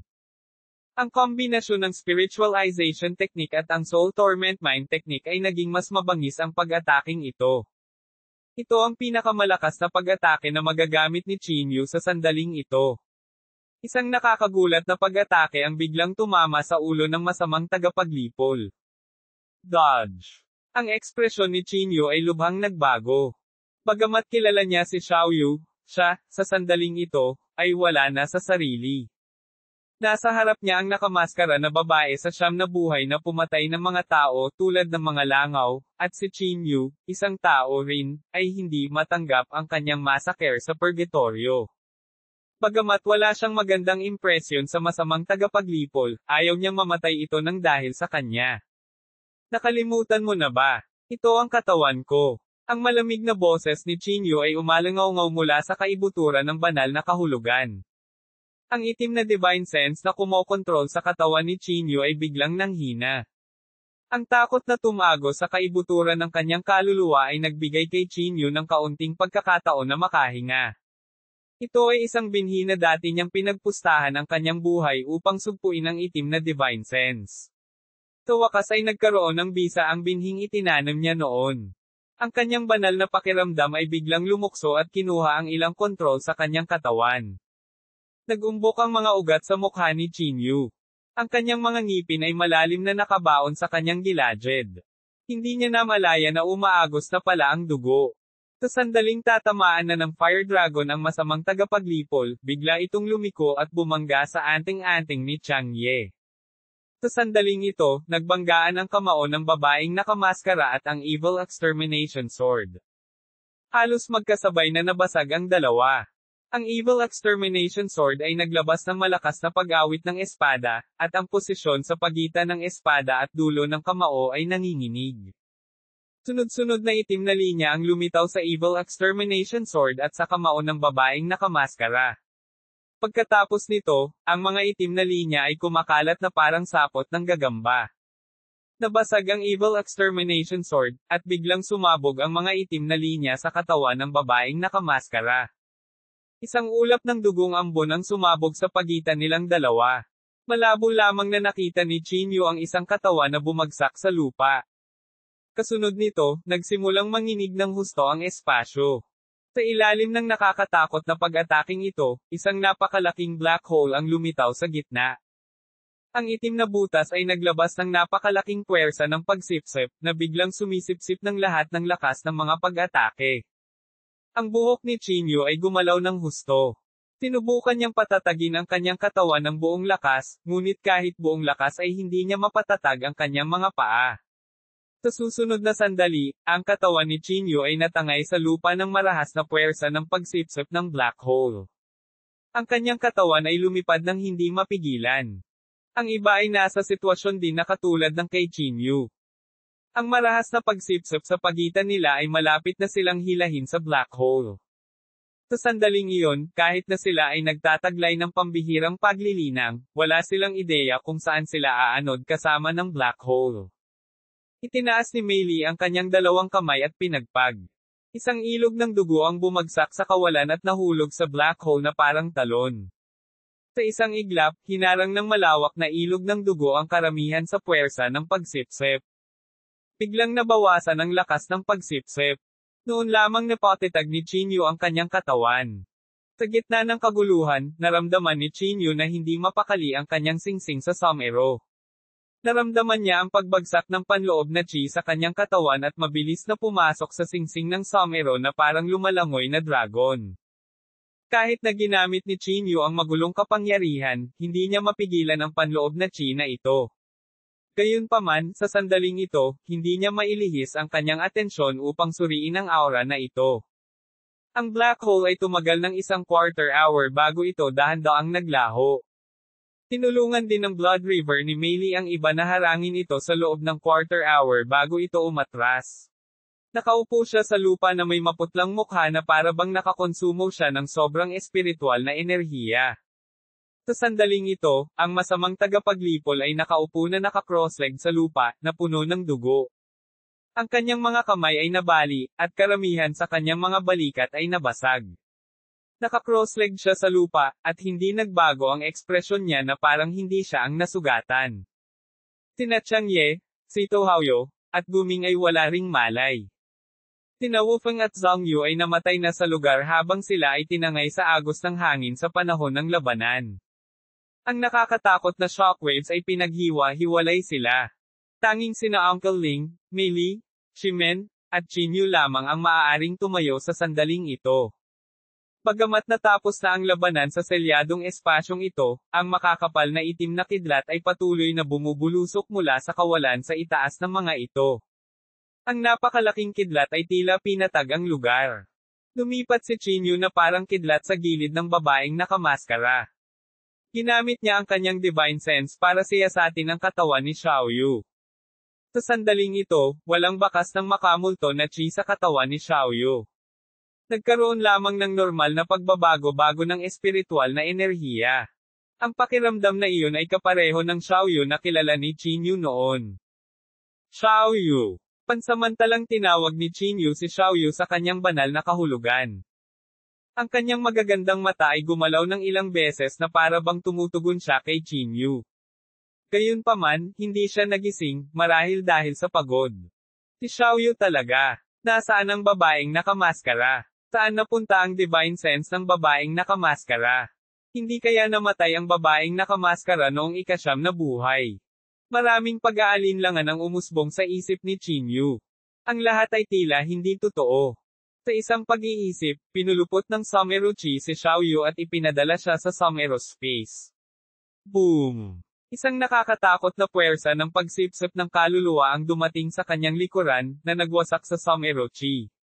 Malamig ang ekspresyon ni Uncle Ling. Inabot ng kanyang kanang kamay, at lumitaw ang soul vortex sa kanyang harapan. Ang babaeng may 9 na buhay ay dapat mamatay. Ang babaeng may 9 na buhay ay nalipol na. Siya ay isang maliit na batang babae na walang alam. Tumayo si Qin Yu at sinabi, "Nakakatakot. Kahit na siya ay isang ordinaryong tao, siya pa rin ang may kasalanan sa pagiging sisidlan na nagdadala ng kaluluwa ng babae ng 9 na buhay." Nag-uumapo ang layunin ng pagpatay ni Uncle Ling. Bullshit. Nadurog na ang kaluluwa ng babaeng nakamaskara. Hindi ako naniniwalang hindi mo ito nakita. Kaibigan ko ang batang babae na ito. Kung gusto mo siyang hawakan, tanungin mo muna ako. Galit na galit si Qin Yu. Tapat na iyon para makaligtas siya sa masamang tagapaglipol. Hindi niya sineseryoso ang isang tulad ni Uncle Ling. Soul Vortex. Biglang umatake si Uncle Ling. Sunog kamao. Ang higanting kamao ng apoy ay direktang nabasag ang puyo ng tubig. Umatras ng ilang hakbang si Uncle Ling, at namula ang mukha niya. Isa siyang soul cultivator, at ang kanyang soul cultivation ay maaaring umabot na sa ika-9 na baitang. Gayunpaman, sa pagharap kay Qin Yu, nanilinang ang Soul Torment Mind Technique at naranasan ang landas ng reincarnation, kasama ang katotohanang napagod na siya sa labanan ngayon, ang kanyang mga pamamaraan sa paglilinang ng kaluluwa ay may limitadong epekto kay Qin Yu.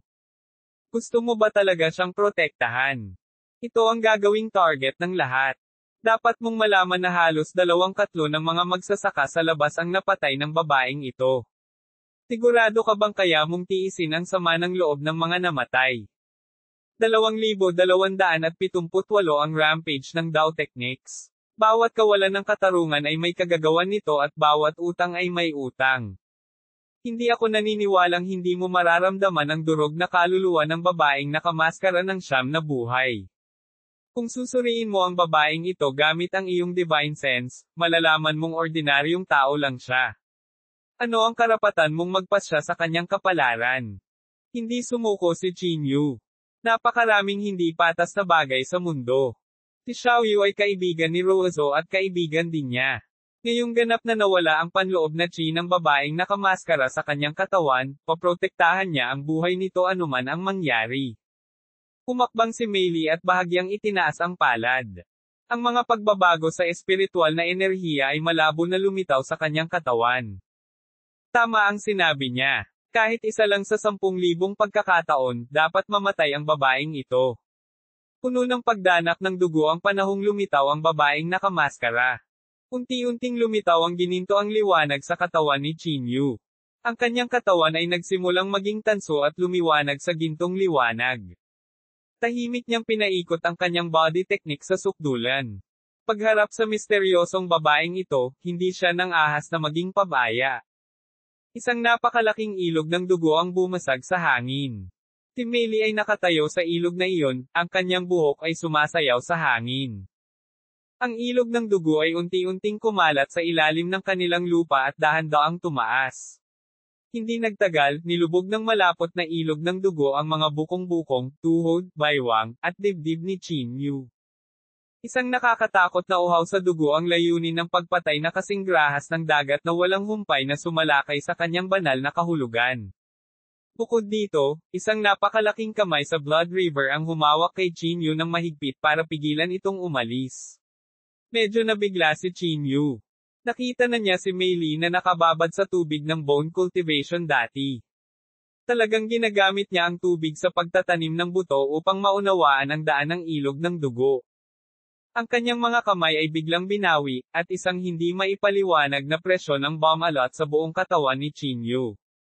Nakakatakot na katawan. Kahit na ang katawan ng unggoy sa ikapitong antas ay malamang na mas mababa kaysa sa iyo. Kumunat ang noo ni Meili. Itinaas niya ang kanyang maisla na jade sa taas at kinuyam ito ng mariin. Isang pakiramdam ng panganib ang agad na bumalot sa puso ni Chinyu. Spiritualization technique. Ang nakapangangilabot na kapangyarihan ng banal na pakiramdam ni Chinyu ay agad na tumigas. Isang napakalaking itim na bola ang bumalot sa kanya, sa kabila ng napakalaking pressure na ito. Itinaas niya ang kanyang mga kamay ng mataas sa hangin, at sa isang iglap, ang kanyang dalawang daliri ay nakabuo ng selyo sa hangin. Habang winuwagayway niya ang kanyang mga kamay, ang mga alon ng spatial fluctuations ay dahan-daang dumaloy sa kanyang mga kamay. Parang dahan-daang sumasayaw ang kanyang mga kamay sa isang lawa, na nagiging sanhi ng pagbuo ng mga alon at pagkalat sa ibabaw ng tubig. Habang ang mga agos ng tubig ay nagsimulang magsasaya, ang mga pagbabagong iyon ay lumago ng husto. Sa pagtatapos ng marka sa kanyang kamay, isang marka ang lumitaw sa gitna ng kanyang noo. Anino ng dugo. Pagkatapos nito, isang malapot na anino na kahawig ng dugo ang biglang bumaril mula sa marka, na bumulusok sa ilog ng dugo. Biglang nakaramdam ng matinding panganib si Chinyu. Ang Blood River ay tila nagkaroon ng sariling kamalayan sa isang iglap. Sa divine sense ni Chinyu, ang Blood River sa kanyang harapan ay hindi napatay na bagay sa sandaling ito. Ito ay isang ilog na may sariling banal na kahulugan. Biglang umikot ang ilog ng dugo at umikot sa paligid ng Chinyu nang hindi kilalang ilang beses bago ito nagsimulang lumiit na parang sawa, RANOB. Isang hindi maihahambing na nakakatakot na pressure ang dumurog sa globo na nabuo ng spiritualization technique ni Chinyu at nabasag ang gintong liwanag sa kanyang katawan na patong-patong. Nakakakilabot na babae. Labis na nagulat si Chinyu. Walang nakakaalam tungkol sa background ni Meili, ngunit ang kanyang lakas ay sadyang nakakatakot.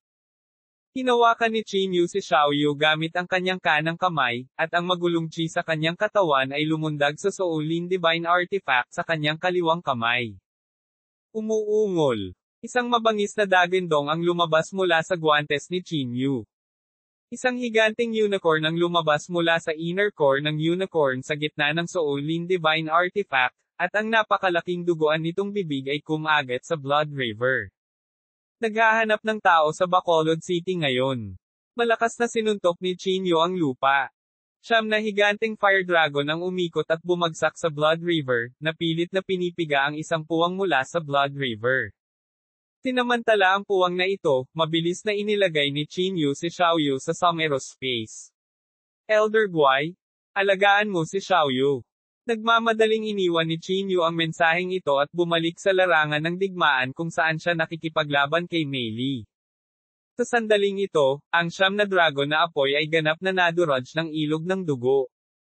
Gayunpaman, ang kabayong may sungay ay tumusok sa ilog ng dugo gamit ang kanyang kapangyarihang pangangaso ng kaluluwa at tumama sa katawan ni Mei Li, na naging sanhi ng kanyang pagluwa ng isang subo ng dugo. Tulad ng inaasahan, naubos ng markang iyon ang napakalaking kapangyarihan ng kanyang kaluluwa. Tinasamantala ang sandaling lumundag ang Blood River, ang magulong kapangyarihan sa buong katawan ni Qingyu ay sumabog. Ang kamao ng paglipol ay biglang tumama. Sa isang iglap, daan-daang Fist of Annihilation ang walang awa na tumama sa Blood River. Mahigit sa kalahati ng magulong chi ay agad na naubos, at ang Blood River ay hindi rin makayanan ang nakakatakot na kapangyarihang ito. After surging crazily, biglang sumabog. Tinapakan ni Qingyu ang natitirang espiritual na enerhiya at hindi nagpatuloy sa pag-atake nang makita niyang sumusuka ng dugo si Mei Li. Ang dalawa sa kanila ay hindi nagtatanim ng malalim na puot, sa simula, ngunit mayroon lamang magkaibang pananaw. Hindi rin siya pumayag na gumawa ng kabuoang paglipol. Medyo natakot din siya. Mahirap sabihin kung sino ang mananalo kung ang misteryosong babaeng ito ay nasa kanyang tuktok.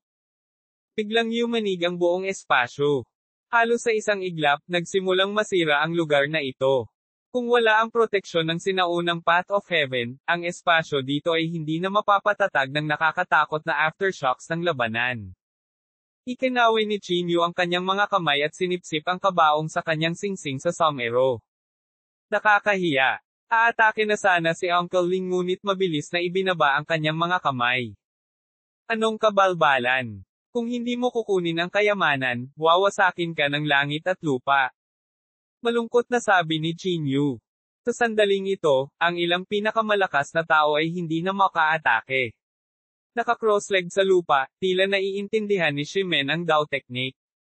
Mukhang wala siyang balak na umatake. Biglang nabasag ang pamamaraan ng Dao, at hindi mabilang na paraan ng mga panuntunan ang lumitaw sa harap ng lahat na may napakalinaw na pagbabago. Ito ba ang pamamaraan ng Dao ng babaeng may siyam na buhay? Malaki ang pagbabago sa ekspresyon ni Uncle Ling, at bigla siyang nagpakita ng sobrang saya. Ang nakaraang 8 buhay ng babae sa siyam na buhay ay lahat ng dakilang tagumpay. Sa ilalim ng kasalukuyang Path of Heaven, kaya pa rin niyang sugpuin ang masamang tagapaglipol. Maiisip ng isa kung gaano kaitikot ang kanyang Dao Technique. At ngayon, bago gumuho ang espasyo, ang kanyang Dao Technique ay muling ipinakita sa harap ng lahat. Isa lamang itong napakabihirang pagkakataon. At ang 4 na iba't ibang pamamaraan ng Dao ng masamang tagapaglipol ay magkakaugnay sa loob. Ang Mystic Realm na ito ay tila may kakaibang spatial na kakayahan. Ang pamamaraan ng Dao ay patuloy na mahihinuha sa loob tulad ng isang imahe sa salamin. Umupo din si Mei Li na naka-cross-legged. Ang pagpapakita ng 12 pamamaraan ng Dao ay maihahambing sa anumang nangungunang kataas-taasang kayamanan. Maliban sa 3 nawalan ng malay, ang mga natitirang tao ay nakaupong nakakross sa tacit understanding. Bago gumuho ang espasyo, baliw nilang naintindihan ang pambihirang pamamaraan ng Dao. Ang mga pamamaraan ng Dao ng iba't ibang mga patakaran ay nagpatuloy na nagpahamak sa kalawakan, sumasabog. Paminsan-minsan, napakalaking mapanirang tuntunin ang dumaan sa kanila. Kung hindi sila mag-iingat, sila ay magiging abo. Gayunpaman, ang lahat ay walang pakialam sa lahat, baliw na sumisipsip at naiintindihan ang pambihirang pagkakataong ito upang silipin ang Dao. Marahil kahit na ang libu-libong taon ng mahirap na paglilinang ay maaaring hindi katumbas ng kung ano ang maaaring makamit sa loob lamang ng ilang minuto dito. Hindi mabilang na mga magsasaka ang natigil sa ika-4 na baitang True Saint. Kahit na sa panahon ng walang katapusang mga taon ng pagkakatapon sa purgatorio, ang bilang ng mga tao na makakaunawa sa mga tuntunin ng mga pamamaraan ng Dao at makalusot sa mundo ng ika-5 baitang ay halos 100. 2,279 na pagkuha sa dakilang Dao. Kahit na sa mahabang taon ng pagkakatapon sa purgatorio, ang mga nakakaunawa sa mga pamamaraan ng Dao ng mga patakaran at nakalusot sa ika-5 baitang ay malapit lamang sa 100. Ang Annihilation Runes ni Qingyu ay umunlad ng hindi mabilang na beses sa loob ng dagat ng kamalayan ni Wuji bago niya naunawaan ang kapangyarihan ng paglipol. Sa makatuwid, ang sandaling ito ay ang pinakamalaking pakinabang ng paglalakbay na ito. Sa sandaling ito, isang napakalaking pagbabago ang gumising kay Changye, si Tu Haoyu, at Gu Ming. Ang ilang mga cultivator na nag-cultivate sa napakatagal na panahon ay agad na naintindihan ang spatial Dao technique. Agad silang umupo sa pagmumuni-muni. Sa sandaling ito, hindi na nagdalawang isip si Qinyu na gamitin ang kanyang magulong chi. Ang kanyang desolated na banal na mata ay naging aktibo sa sukdulan, at ang mga Dao technique na iyon ng mga panuntunan ay lumawak sa kanilang sukdulan sa loob ng mundo ng desolated na Divine Eye. Daan-daang espiritual na diwa sa singsing ng Somero ang dinurog niya sa isang iglap. Sila ay naging isang stream ng espiritual na ilog ng enerhiya at damaloy sa malungkot na mata ng Diyos. Gayunpaman, hindi pa rin ito sapat. Ang malungkot na banal na mata ay kumakain ng napakalaking dami ng nakakatakot na espiritual na enerhiya bawat segundo. Kumonsumo rin ito ng napakalaking espiritual na enerhiya na nakaimbak sa Somero Ring, na siyang mahalagang demonyong chi na karaniwang inilalabas ni Shaoro at Little Fatty, pati na rin ang napakalaking espiritual na enerhiya na inimbak nila habang nililinang sa Fire Unicorn Continent. Sa sandaling ito, lahat sila ay agad na nag-activate, ibinaon ang kanilang mga sarili sa mapanglo na banal na mata ni Qinyu, na pinapanatili ang anyo ng mapanglo na banal na mata. Nagkaroon ng tuloy-tuloy na panginginig ng boses sa kamay ni Qinyu, kasunod ng unti-unting paglalahad ng spatial Dao techniques. Ang mga alon ng pabago-bago ay umalangaw-ngaw mula sa kanyang mga kamay na tila sumasalamin sa mga patakarang ito. Nakakatakot na pangunawa. Tila naramdaman ni Meili ang pagbabago-bago ng daan sa katawan ni Qinyu. Gulat na tiningnan niya si Qinyu, pagkatapos ay tahimik na isinubsob ang sarili sa cultivation. Hindi, masyadong magulo. Si Qinyu ay basang-basa sa pawis. Ang 12 uri ng mga diskarte sa Dao ay magkakaugnay tulad ng mga dragon, at ang pagpapakita ng mga patakaran ng Path of Heaven ay walang katulad na magulo. Sa sitwasyong ito, imposibleng tumuon sa isang uri lamang, at ang pagtatangkang intindihin ang napakarami ay nagresulta sa lubos na kalituhan, na sa huli ay humahantong sa wala. Isang napakalaking paraan ang biglang bumungad kay Qinyu. Sa ganoong paraan ay nagdadala ng napakalaking sinaunang panloob na chi. Ang Dao technique na ito ay ang paraan ng unang buhay ng babaeng nakamaskara at ang pinagmula ng kanyang kapangyarihan para sa kanyang siyam na buhay. Sa ganoong paraan ay nagdala ng nakakatakot na panloob na chi ng primordial na karahasan. Sa sandaling nakita ito ng malungkot na banal na mata, tila dinala ito sa panahong iyon, naramdaman ang sinaunang madilim at mapanglo na kapaligiran ng primordial na kontinente siyam na buhay ang nakalipas. Ang malungkot na banal na mata ni Qinyu ay nakatitig sa primordial way na ito, na nakakulong dito na parang isang banal na kahulugan. Bush! Sa ganoong paraan ay agad na naglaho muli sa kawalan. Ang mapanglo na banal na mata ni Qinyu ay tumagos din sa espasyo sa isang iglap at pumasok sa kawalan ng pag-unawa sa primordial way. Ang distansya ay maaaring 10,000 milya sa isang instant shuttle lang sa pagitan ng mga espasyo. Ang mapanglo na banal na mata ay nagtulak sa sukdulan nito na may mga dugong ugat na tumatakip sa ibabaw nito. Ang mga agos ng dugo ay tumulo mula sa mapanglo na banal na mata sa noo, na tumatama sa bahagyang payat na mukha ni Qinyu na may kakaibang mga tabas bago dahan-daang bumagsak sa lupa. Sa 12-dosenang paghinga lang, napuno ng dugo ang mukha ni Qinyu. Gayunpaman, ang pagbabago-bago sa kanyang katawan ay lalong naging mabigat, at ang isang primordial internal chi ay unti-unting nahuhubog. Nakakatakot na talento. Naunawaan niya ang isa sa mga paraan sa napakaikling panahon at naunawaan niya ito ng lubos. Ulalas ni Changye. Kahit na siya ay nabubuhay ng mahabang panahon, bihira siyang makakita ng isang magsasaka na may ganoong talento. Maging ang napakatalino na si Shimen ay nagmulat ng kanyang mga mata at tumingin kay Qinyu. Ang mga aristokratikong pamilya ng banal na rehiyon ay labis na nag-iingat sa batang ito. Mukhang may tamang dahilan. Kumunat ang noo ni Uncle Ling at sinabing, baka sa ekspresyon niya ang pagpupumiglas na parang nag-aalangan. Ipadala ang espiritual na enerhiya kay Qinyu ng buong lakas. Nakarating si Elder Guai sa 5th grade realm at isang true saint cultivator na nakakaunawa sa mga patakaran. Alam niyang nasa kritikal na sandali si Qinyu. Naghahanap ng tao sa Bacolod City ngayon. Willing tulay kung paano tayo nagkakilala. Sa singsing ng somero, halos lahat ng espiritual na diwa na nakolekta niya kamakailan ay ganap na naubos. Kinokolekta niya ang mga espiritual na diwa sa pamamagitan ng paghalughog sa Asher Firmament Sect at pagpatay sa mga elder ng Blood Sect. Sa normal na mga kalagayan, sapat na sana para sa maraming tunay na banal na linangin sa loob ng ilang taon. Gayunpaman, ang lahat ng espiritual na diwa ay nadurog sa isang maikling sandali. Si Elder Guai, Huang Feng, Xiaoro, at Little Fatty ay todo-todo para ilabas ang kanilang spirit energy, umaasang tulungan si Qin Yu na makayanan ang nakakatakot na pagkonsumo ng spirit energy. Sa sandaling ito, ang daan na iyon ay tumalon muli at lumipad sa isa pang kawalan. Umungol si Qin Yu, at pinunit ng kanyang malungkot na mata ang magulong linya sa kalawakan at muling sumunod sa daan. Umagos ang sariwang dugo mula sa mapanglo na mata ng Diyos. Nagsisimula ng lumabo ang paningin ng malungkot na banal na mata, at ang daan sa harap ng kanyang mga mata ay nagiging magulo. Fatty, tulungan natin si Kuya Qin Yu. Mabuting tao si Kuya. Hinawakan ni Xiaoro ang mataba na kamay ni Little Fatty. Sige, ate. Nakikinig ako sa iyo. Sa tuwing naglilinang si brother, bibigyan niya tayo ng maraming espiritual na enerhiya. At saka, sinabi ni sister na iniligtas ni brother ang buhay ko. Gusto ko siyang gantihan. Masunaring tumango si Little Fatty. Magkahawak kamay silang dalawa at nagpakita sa kanilang tunay na katawan. Kinurot ni Xiaoro ang isang talulot habang hinihila ni Little Fatty ang pinakamakapal na bahagi ng kanyang ginseng trunk.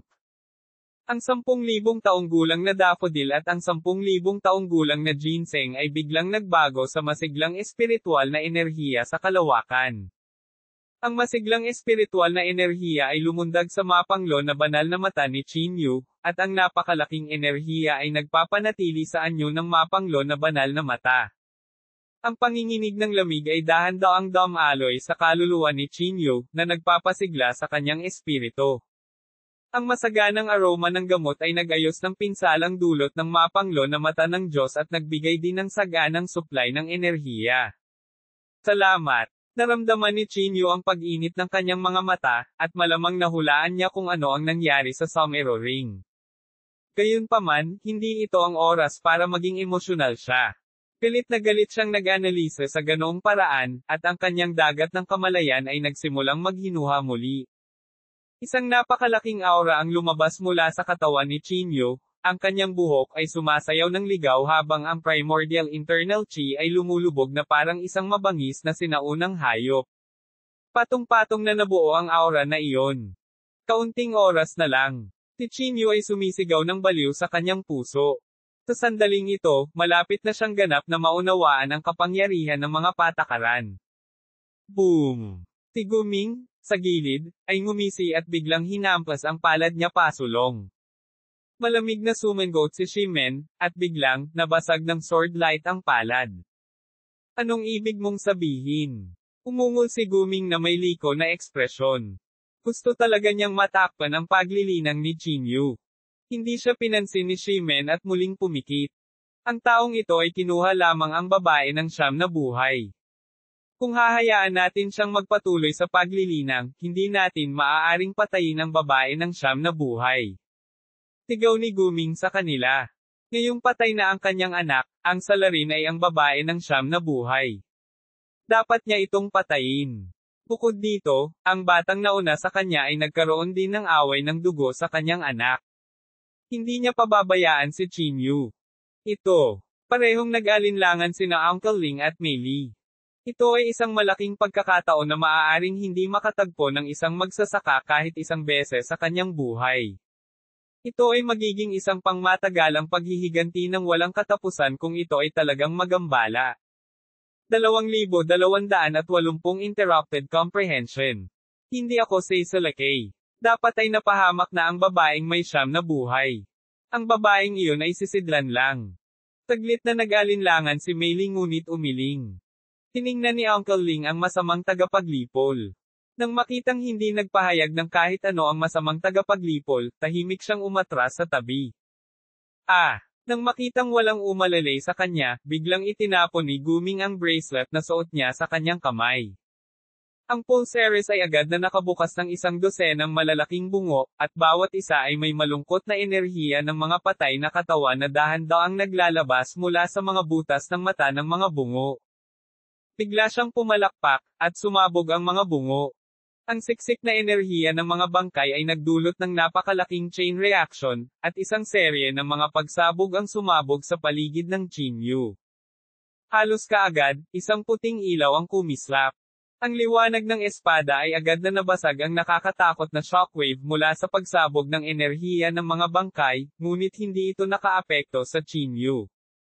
Tumayo si Shimen at malamig na tumingin kay Guming. May laban pa ako sa kanya. Mamamatay ka kapag umatake ka ulit. Ang walang malasakit na boses ay nagpadala ng biglaang lamig sa gulugod ni Guming. Boom! Biglang bumaba ang kapangyarihan ng Path of Heaven, sumasabog sa katawan ni Chinyu. Malamig na ngumiti si Sito Haoyo at biglang umatake. Di man it, agad na nadurog si Chinyu ng nakakatakot na kapangyarihan ng Path of Heaven, na sinira ang kanyang estado. Inalis niya ang kanyang malungkot na banal na mata at agad na nakita sina Guming at Sito Haoyo na umatake sa kanya. Kaibigan, pasensya na. Kung hindi mo inalis ang babaeng may siyam na buhay, na ipagtanggol sana kita mula sa pag-unawa sa landas ng langit. Gayunpaman, may ginawa kang laban sa sangkatauhan na nagbabanta sa ating sangkatauhan. Patawarin mo sana ako sa paggambala sa iyong pangunawa. Inilagay ni Sito Haoyo ang kanyang mga kamay sa kanyang likuran, na naglalarawan ng isang himpapawid ng moral na higit na kahusayan. Siyempre, kung ibibigay mo ngayon ang babaeng nakamaskara, ipinapangako kong hindi ko naiistorbohin pa ang iyong pagtatanim. Nagpatuloy ang Sito Haoyo. FCQ. You old bastard. Pulang dugo ang mga mata ni Chinyu. Naunawaan na sana niya ng husto ang primordial rules na ito na binigyan ng kaunting panahon. Hindi niya inaasahang maaabala siya ng bastard na ito sa mga sandaling ito. Tinapakan niya ang kanyang mga paa, at siyam na higanting dragon na apoy ang biglang lumitaw at pinalibutan ang Sito Haoyo sa isang iglap. Pagkatapos nito, dumating ang katawan ni Chinyu. Sa ilalim ng kosmikong anyo, isang napakalaking kamao ang dumaan sa siyam na apoy na dragon at lumitaw sa harap ng Sito Haoyo. Ang Fist of Annihilation na may itim na apoy ay sumuntok at dumapo sa katawan ni Sito Haoyo. Ang iyong lakas ay hindi masama, ngunit ikaw ay masyadong mabagal. Isang mapanuksong ngiti ang ipinakita ni Sito Haoyo. Umuungol. Ang Unicorn Phantom ay mabilis na lumabas mula sa boxing glove ni Soul Lin at kinagat ang Divine Sense ni Sito Haoyo gamit ang Soul Hunting Sound. Agad na nanlamig ang kanyang katawan. Ang napakalaking puwersa ay nagpalipad kaagad sa Sito Haoyo, at tumulo ang dugo mula sa kanyang kamao. Malubhang nasugatan niya si Sito Haoyo ng suntok. Lumutang ang katawan ni Chinyu, at ang boxing gloves ni Soul Lin ay nagbuga ng maliwanag na pulang ilaw. Sa gitna ng nagliliyab na apoy, ang lava ay tumulo sa lupa ng sunod-sunod, at ang puting usok ay agad na tumaas mula sa lupa. Naghahanap ng tao sa Bacolod City ngayon. Di man it, you piece of crap. Kinagat ni Chinyu ang kanyang mga ngipin ng napakalakas na halos magkapira-piraso na ang mga ito. Siya ay umatake sa kanyang sukdulang pagsisikap, nang walang kaunting reserbasyon. Kaibigan ko, pag-usapan natin ito. Ang pag-abala sa iyong paglilinang ay opinyon din ng lahat. Ang babaeng nakamaskara ay nakapatay ng napakaraming mga magsasaka. Lahat ay natatakot na siya ay babalik. Namumula ang mukha ni Sito Haoyo. Hindi pa niya nakipag-away kay Chinyu noon at hindi niya inaasahan na magiging napakatakot si Chinyu. Noong una, naisip niya na ang pang-apat na yugto ng True Saint Cultivator ay hindi maaaring madaig kahit na ano. Hindi niya inasahan ang kanyang sarili na hindi makatiis ng kahit isang palitan. Manahimik ka, kalokohan mo. Galit na galit si Chinyu. Ang apoy na kamao. 12-dosenang maaapoy na kamao ang dumapo sa katawan ni Sito Haoyo, at ang napakataas na temperatura ay direktang nabasag ang kanyang proteksyong espiritual na enerhiya. Napuno ng hangin ang amoy ng inihaw na karne. Muli siyang pinalipad at malakas na bumagsak sa dingding. Biglang bumagsak ang lahat sa kawalan. May pasukan ng liwanag hindi kalayuan sa kinaroroonan nila. Iyon ang pasukan na ginamit para sa pag-teleport pababa mula sa ikapitong antas. Sa isang galaw ng katawan, mabilis na lumabas si Chinyu. Sa kawalan na ito, maaaring lumitaw ang panganib bawat segundo, kaya ang pag-alis sa lalong madaling panahon ang pinakamahalagang bagay. Ang lahat ay muling lumitaw sa ikapitong antas ng purgatorio. Nakahandusay ang mga bangkay ng tao sa paligid. Ang matinding amoy ng dugo ay tumago sa buong kalawakan. Ang ilang mga magsasaka ay nakaupo ng malungkot sa lupa, at ang mga bangkay ng kanilang mga kaibigan ay nakahandusay sa kanilang paligid. Sa kalahating buwan, ang lugar na ito ay naging isang tunay na purgatorio. Sa kalangitan, maraming lumilipad na demonyong hayop ang umiikot sa hangin. Marami ring mga demonyong hayop sa lupa na lumalamon sa mga bangkay ng mga taong nagsasaka. Sa halip, ang lugar na ito ay naging paraiso para sa mga demonyong hayop. Kumunat ang noo ni Chinyu. Medyo natarante siya. Bakit nagkaroon ng kaunting epekto ang Ghost Mansion Mystic Realm sa mga demonyong hayop? Nagkaroon ba ng kasunduan sa pagitan ng Netherworld at ng mga demonyong hayop? Kalimutan mo na ito. Hindi na ako mapakali. Babalik ako sa Solitary Cloud City at magre-retreat ng ilang oras. Umiling si Chinyu at binawi ang kanyang iniisip. Ano man ang mangyari, malaki ang pakinabang niya sa pagkakataong ito. Medyo malayo na siya sa pagmaster ng Primordial Way. Bukod dito, itinago rin niya ang kabaong ng babae ng siyam na buhay sa kanyang singsing sa Somero. Dapat itong maging isang pinakamataas na kayamanan. Higit sa lahat, nailigtas din niya si Xiaoyu. Tito Haoyu, Guming, oras na para ayusin ang usapin ngayon lang. Siyempre, mayroon pa ring pinakamahalagang bagay na dapat gawin. Hindi niya pinansin ang dalawa. Agad namang nanginag ang dalawa. Nako, bakit napakahiganti ng batang ito? Kalimutan mo na ito, Chinyu. Ngayon na ang kapalaran ng mga tao sa kontinenteng ito ay bumaba na at ang mga tao ay dumanas ng ganoong sakuna, sila ay magiging isang makabuluhang kapangyarihang panlaban para sa mga tao. Kumunat ang noo ni Uncle Ling at sinabing, nang hinarang nila ako, bakit hindi nila naisip na isa din akong combat power para sa mga tao? Malamig na tumawa si Chinyu.